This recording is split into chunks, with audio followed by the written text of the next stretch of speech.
玉，公子，就算知道少城主烫伤了，我们也做不了什么呀。哎，站住！韩硕，公子，韩硕，公子，什么事？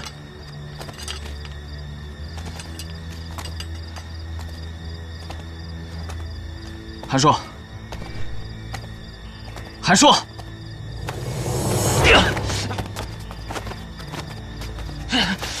公子，裴恒，你意图拐走我夫人这事，我还没找你算账。怎么，现在自己送上门来？我当初就不应该把芊芊让给你，你从来就没有好好珍惜过她，如今还百般折磨她，你于心何忍？我不就是让她做了点家务吗？这也叫折腾？你们花园女人未免也太娇气了。芊芊她是金枝玉叶，她哪会做这些？哼，她都烫伤了，你却丝毫都不担心。烫伤了？你怎么知道芊芊烫伤的事？我今日一定要带走芊芊。你如何带她走？再办成1个月，弹琴奏曲带她出府。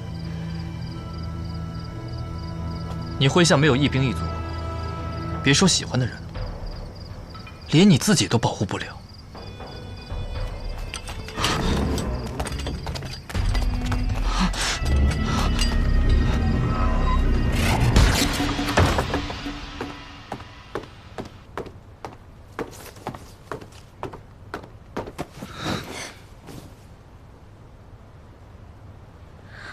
我都这样了，你还想着神明煮熟饭，你禽兽啊！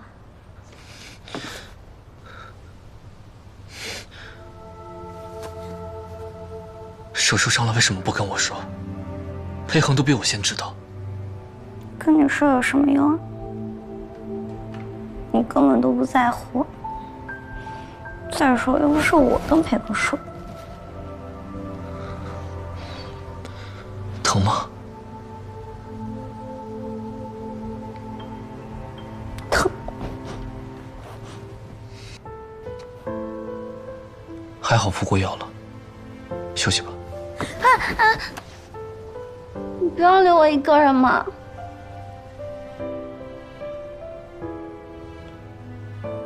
我让子睿过来守夜。你别背我。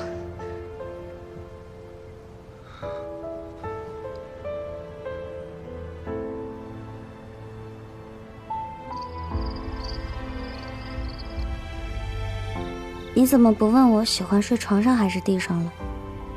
因为我喜欢睡床上。地板真的很硬。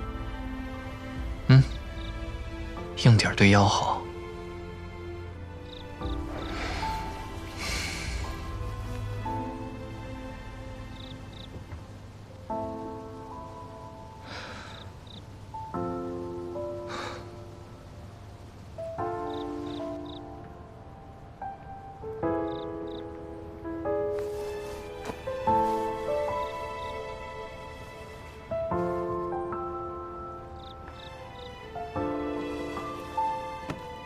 睡着了吗？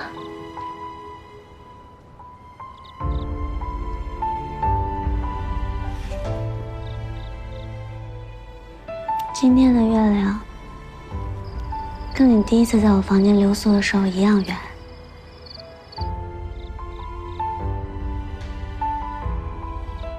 对不起啊，我骗了你，你一定很难过，对不对？如果你也是在骗我就好了。